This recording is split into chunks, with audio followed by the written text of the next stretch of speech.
So we're going to talk about properties of numbers today, properties of real numbers. So part of our test, like 2 questions, are going to be discrete or continuous. A chunk of the test is going to be, here's a number. Is it real? Is it rational? Is it natural? Give me the lowest thing it is. And then the last bit of the test is going to be on what we're talking about today, which involves properties of numbers. But I've got good news. This tiny handout you will get to use on the test. You're going to get to use it to make it yours. Meaning, so I'm going to go through, obviously, 1, 2, 3, 4, 5, 6 properties today. But I have all these cute little cards. I have more than 6 cute little cards. So there are some properties we're not going to discuss. You probably don't need them, but maybe Sarah just likes to be thorough, and she's going to add them off to the back. Or she's going to put some extra examples on the back. I don't really care. It's hers. Don't care. Don't care. It's hers. She can use it on the test. So that's the good news, is you can use this handout on the test. Okay, we're going to fill in our notes. I would suggest you get out 2 colors today. Even if you're not a color person, I think 2 would be helpful. You know where the colors are if you need them. You have some colored pens in your bucket anyway.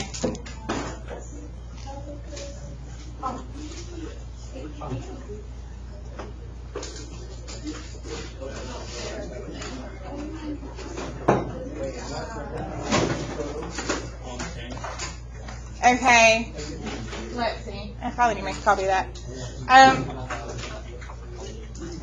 Last period, I didn't have to give any extra points because they earned all their points as we filled out this handout. So I'm going to make a copy. As we fill out the first thing, we're going to skip around. So let's start at the bottom with the distributive property. Is there someone in the room who could explain the distributive property to me? So when you multiply the number outside the parentheses with the one inside. Okay, that'll get your group a point.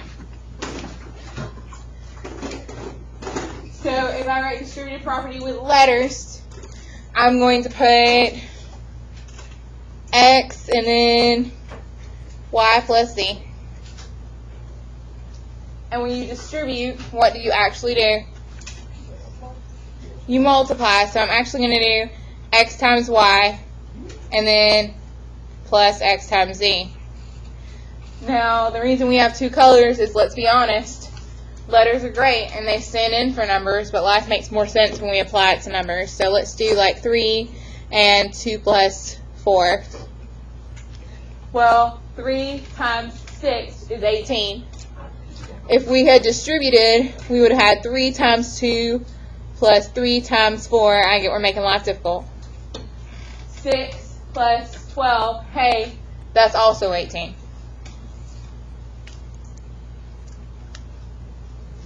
So I don't feel like I explained well, so let me explain again. We're going to go over these different properties.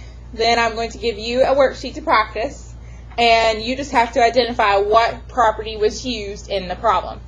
And that's how it will be on the test. There'll be a problem, and you just have to identify which property was used. So you would say the distributive property.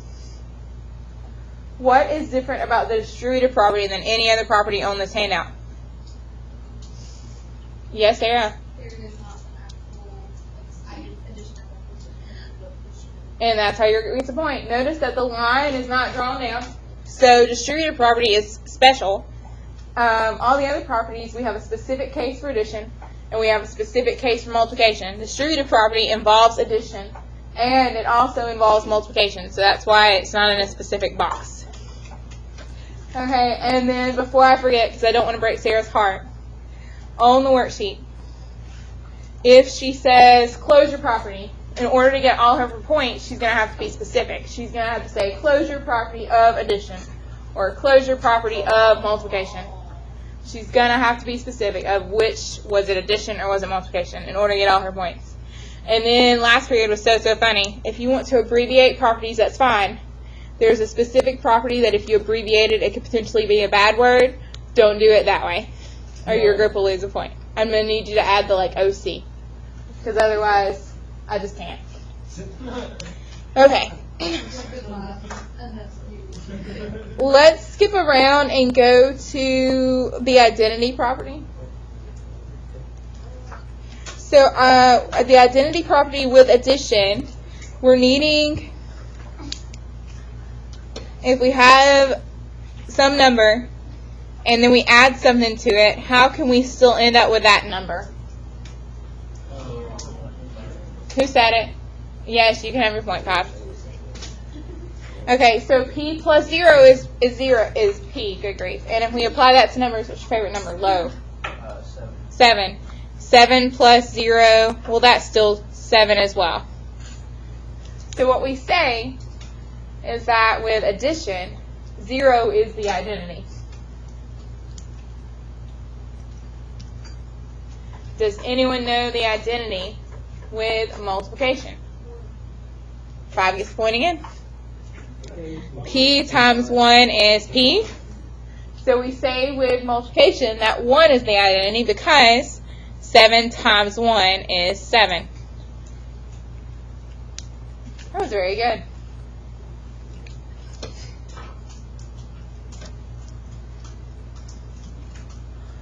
On this same track, since we're already in this thought process, the inverse is when I take some number, we'll call it V, and I add some other number, and I end up back at that identity. So with addition, we discussed the identity of 0. So what do I need to add to V in order to end up at 0? It's going to have to be a negative V. And I get you and I would normally just write V minus V equals 0. I get that.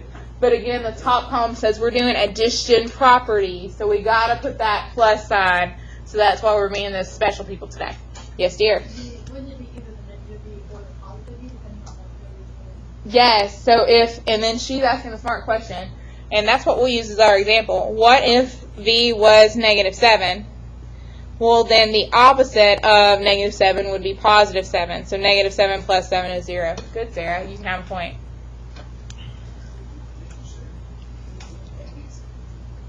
So I really even shouldn't say negative. I ought to say V plus its opposite sign of V is 0. Good, Sarah. Okay, just so we know the inverse property with multiplication. This is for you, man. Thanks. You're welcome. Inverse property with multiplication.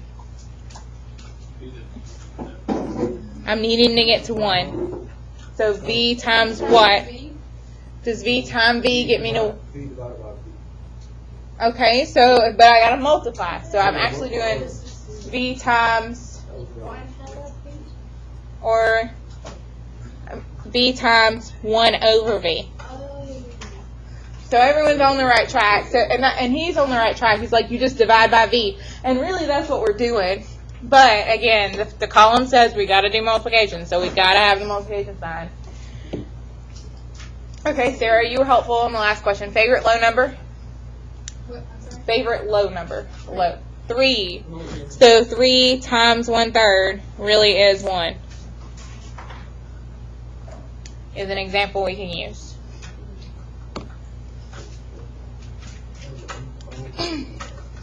Okay, so I'm going to hand you a worksheet.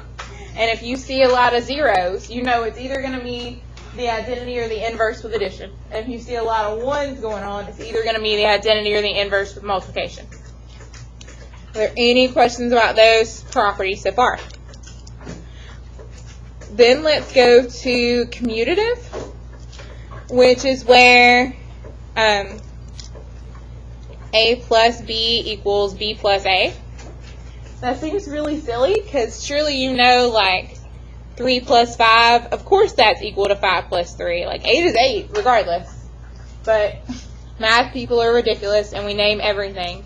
So simple swapping around the order we add things in is called commutative property. If we swap around the order we multiply things in, that's the commutative property of multiplication. So let's do A times B is the same thing as B times A.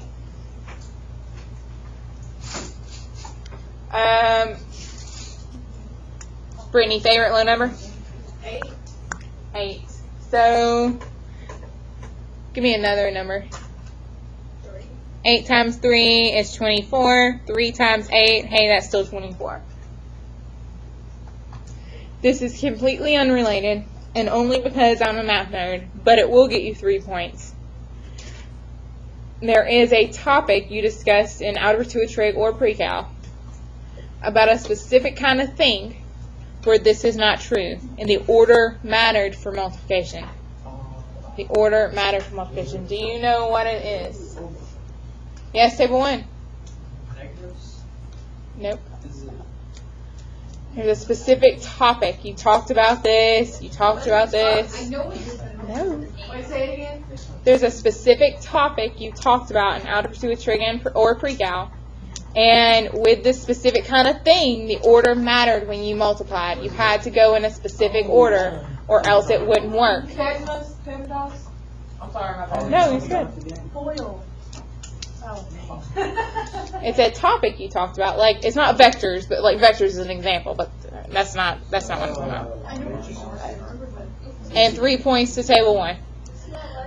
Matrices. With a matrix, the order mattered. Remember, you had to 3 points. The order mattered with the matrix. If it was a 3 by 2 or a 4 by 1, it wouldn't go. Remember, the dimensions had to be specific. And it's okay if you don't remember, because remember how we talk about random things in Discrete? One of the random things we will cover, because guess what? Websites like Netflix use matrices to figure out what movies to recommend to you. So matrices is eventually something we will talk about in here. So if you forgot, don't worry, it is going to come back. Okay, that was completely unrelated and just for fun. Back to our properties. So commutative says it doesn't matter what order we add in. Drummer boy, you're about to lose a point. Doesn't matter what order you add in, doesn't matter what order you multiply in, doesn't matter. Associative is very similar to commutative. It is really easy to confuse commutative and associative. It is really easy. The difference is that with associative, we're going to have 3 things. Instead of just A and B, we're going to have A, B, and C. That should be an equals. So A plus B plus C is the same thing as A plus B plus C. All that changes is where I put my parentheses. And as Tangela said, PEMDAS, now PEMDAS is on the brain.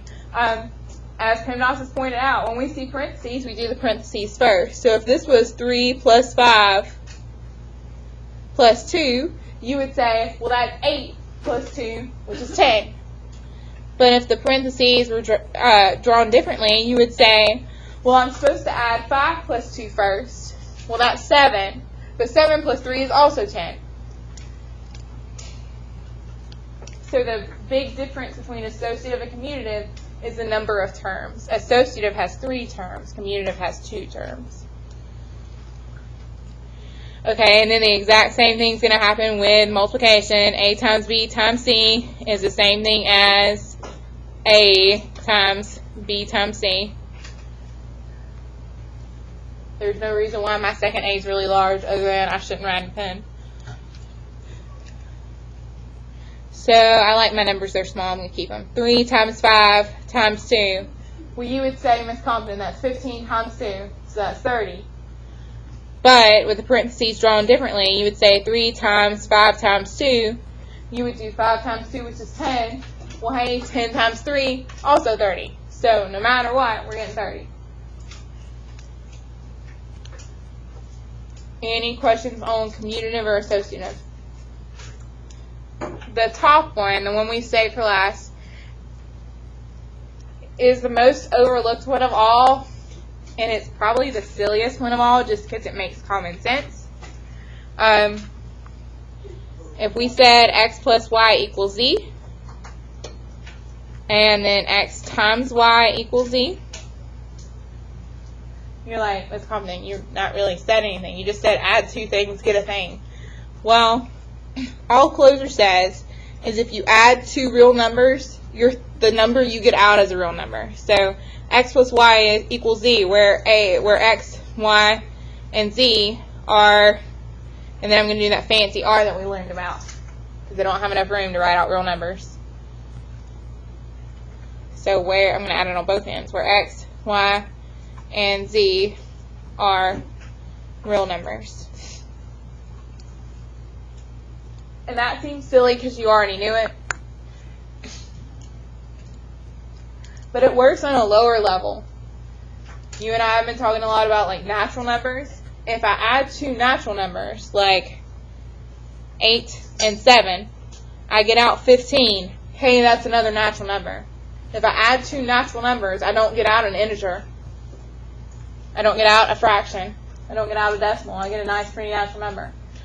And it works with multiplication too. So 8 times 7 is 56. Hey, 56 is larger, but still a natural number. Okay, is there any questions about this? Everyone good to go? You get this handout for your test. We're going to practice it today, tomorrow, review Monday, test Tuesday. Here is your worksheet. You are more than welcome to work with your group. Your group probably won't, but if your group doesn't finish this, you can finish it tomorrow. If your group does finish this and you would like to start that classifying numbers checkpoint, you can. If you're special and you want to finish your district math, your group wants to finish your other checkpoints first, I would totally understand.